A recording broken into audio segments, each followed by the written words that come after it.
AVS Media Demo. Papa Hotel Lima Echo November radio check. Papa Echo November, good afternoon, read you 5.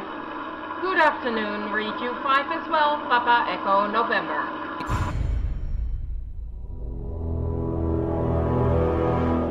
The X-Zone radio and TV show is largely an opinion talk show. All opinions, comments, or statements of fact expressed by Rob McConnell's guests are strictly their own and are not to be construed as those of the X-Zone radio and TV show or in any manner endorsed by Rob McConnell, Relmar McConnell Media Company, Talkstar Radio Network, its affiliated stations, or employees.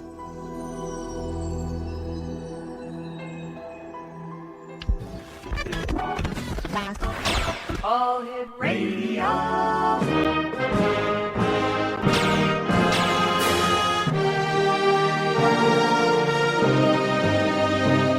Welcome to the X Zone, a place where fact is fiction and fiction is reality. Now, here's your host, Rob McConnell.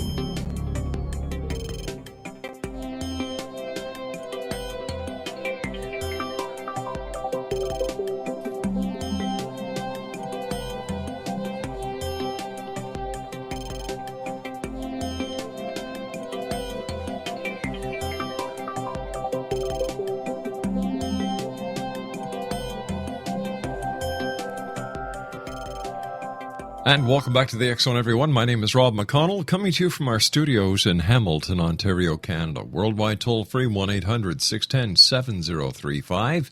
Email xzone@xzoneradiotv.com. On MSN Messenger, xzoneradiotv@hotmail.com. And our website, www.xzoneradiotv.com. X Zone Nation, my guest this hour is no stranger to anyone who knows anything about UFOs. Micah Hanks is my guest, and we're going to be talking to Micah this hour about his new book entitled The UFO Singularity. Now, Micah is a full-time journalist, radio personality, author, and investigator of the unexplained. Since an early age, he has been fascinated with strange mysteries and Fortean phenomenon, a field of study for the pioneering researcher of all things strange, Charles Fort.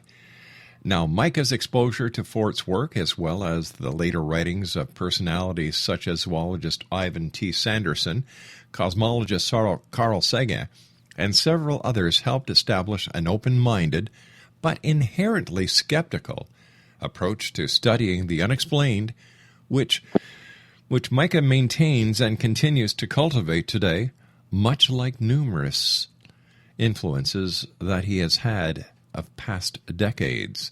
Now, throughout his many years of studying the world mysteries, Mike has visited a number of places collecting information, but not only on aliens and UFOs, but also cultural data, folklore, and reports of strange creatures like Sasquatch.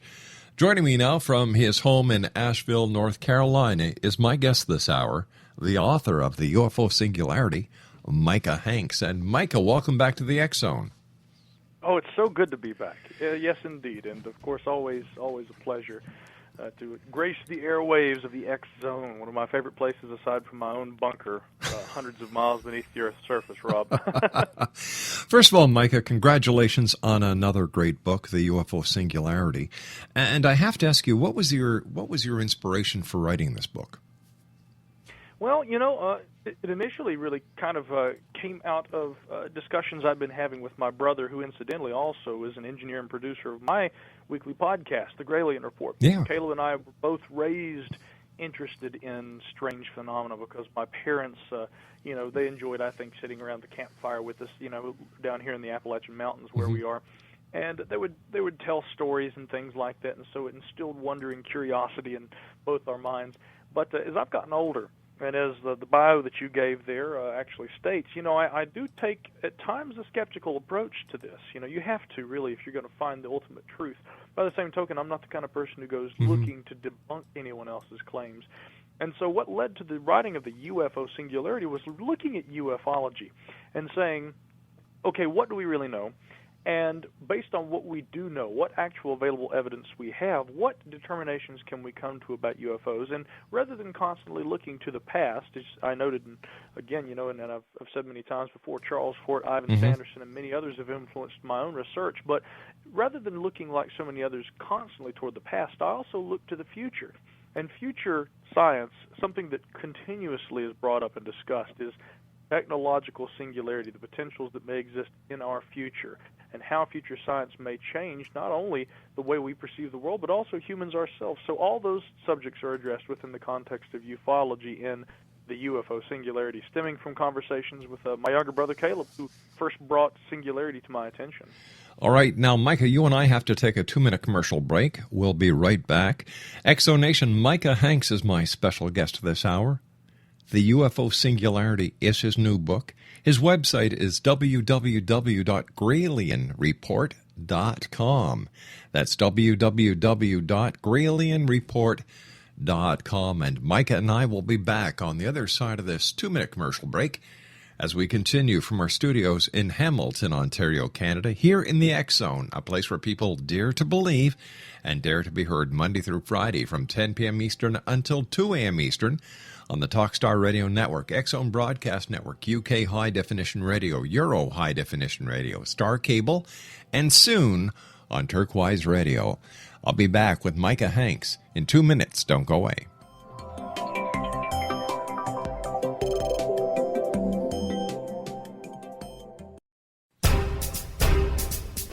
Back in Victorian England, a famous theologian posed a perplexing riddle. Why are the two top personalities in the Bible tagged with the numbers 7 and 11? Academics agree the answer is found in the stunning discovery of a hitherto secret Bible structure explained in a new book called The Genesis Grid. The discovery is so simple that preschool children could illustrate it.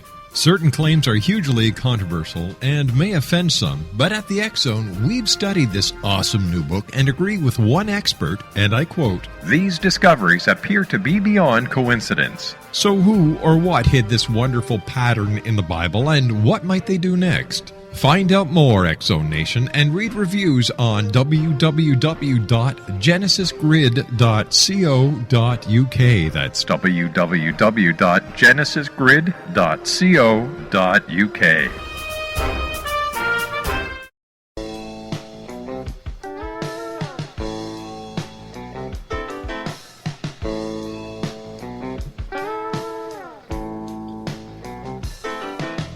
Ivan was an old bear tracker.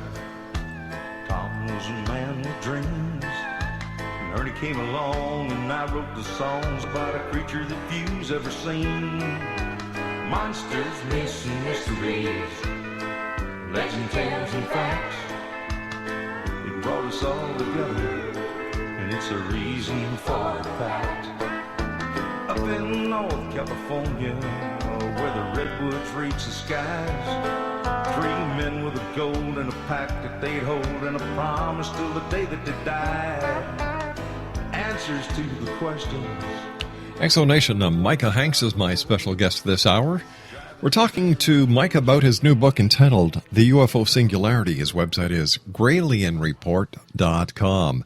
Micah, what do you mean exactly when you refer to what you call the UFO Singularity? Yes, well, coming out of the last segment, I guess that's a logical next step is we talk about using the singularity to better define perhaps what a futuristic kind of technology or maybe even a UFO technology is. Maybe we should define singularity, and that, loosely defined, I think, would be the creation of an intelligence or a variety of intelligence that exceeds natural levels of human intelligence. The Singularity Institute even says it, probably even more concisely than that. They say the creation of smarter than human intelligence. And so naturally what we seem to be getting at here, Rob, is the creation of artificial synthetic intelligences, or perhaps the utilization of technologies that might literally take the human mind or the human brain and the inner workings of the human mind and consciousness and actually enhances the performance of the human brain utilizing advanced technology of the future. That we're probably only a few years away from the very beginnings of that kind of technology, and I argue two things in relation to UFOs. A, once we have technology that will augment human thinking and perhaps human perception, there may be a lot of aspects as they pertain to the universe around us that begin to manifest, if you will, a little differently from how they do right now. And two, I also would argue that when we look at existent reports in UFO studies, we're already dealing with a variety of technology that appears to exceed what we know to exist right now. Some would even say that that is evidence of an intelligence that perhaps is a little further beyond what you or I are capable of right now, natural human intelligence levels. And so, again, once we begin to augment or create synthetic intelligences that exceed natural human levels, we're getting into the realm of something that is very close to what is reported already in the realm of UFO reports. And so the UFO Singularity looks at that very necessary bridge between artificial intelligence, transhumanism, subjects that aren't really comfortable for a lot of people, including myself, and how they relate to UFOs. Is it possible, Micah, that we have, or certain sectors of society have reached this next level of intelligence, and they are in fact responsible for what we call extraterrestrial UFOs, which may be in fact terrestrial? You know, that's a good question, and I'll say this, that seems to be an idea that is, although still fairly, I wouldn't say it's necessarily new, but certainly the popular use of and discussion of an idea like that UFOs in essence aren't extraterrestrial, but that there's something else that, again, utilizes technology and intelligence that exceeds what natural, levels of human intelligence, or at very least technologies available to the common man, should be capable of doing. That is something that more and more people begin to take seriously and have begun to look at. And so, again, within the context of artificial intelligence and futurism, I look at UFOs and say, well, what technology are we dealing with here? Are we so sure, as many for decades and decades have said, are we so sure that we're dealing with something that is clearly, without question, extraterrestrial?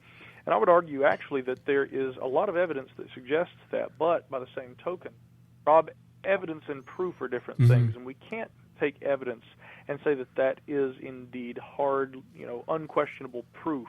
I think that many people confuse those two, and while the evidence does exist, we don't have hard proof that extraterrestrial visitation is ongoing, or that, at very least, all UFO reports are undeniably extraterrestrial. There could be any number of different things going on that we're perceiving as being ufological in nature, or it even could be the case that there are a variety of different things.